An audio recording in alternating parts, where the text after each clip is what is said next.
Jovan Panajotov chlapec, котрий ima 3 roki i dijagnostikovanu epilepsiju, cerebralnu paralizu i zavadzanja u rozvoju. Potrebni mu každodnjovo fizikalni terapiji i u baňských i fizikalnih centroch, že by co barže i napredoval. Cena centru je mala i za šljedujúci 2 roki treba nazberať veci jak 3 milióny dinari. Preto ľudze Dobroho Šerca z Kocura i u calej opštini organizovali akciji zberanja pomoći Jovanovim rodičom, že bi mogli zaplaciti potrebni terapiji. Stej na hodi u Kocura je organizovani humanitarni bazar. Veliko číslo ľudí što odvolali, na toto co sme ih povolanka bola baz Veljka, znači za cali Kocur, Verbaz i okolina i to je to co ľudze prišli. Co tu šitsko možu kupiti?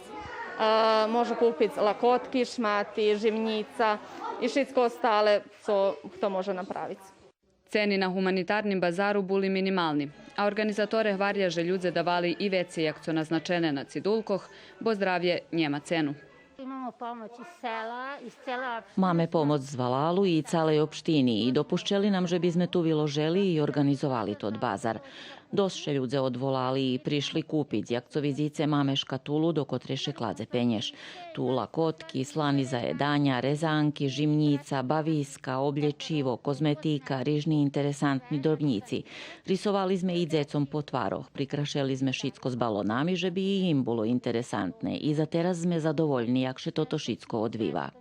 Planuju išće taki humanitarni bazari na kotrih će budze zberac penješ za Jovana Panajotova, a u planu i humanitarni koncert Kocurskog kulturno-umetnickog društva. Šlidujući humanitarni bazar budze otrimani u Verbaše 24. oktobra, a pomohnut zmoži prej humanitarnej fondaciji Buc Humani Aleksandar Šapić. Pomohnjime vjedno Jovanovi že bi co šviče napredoval, bo každa naša mala pomoc jomu bar značna.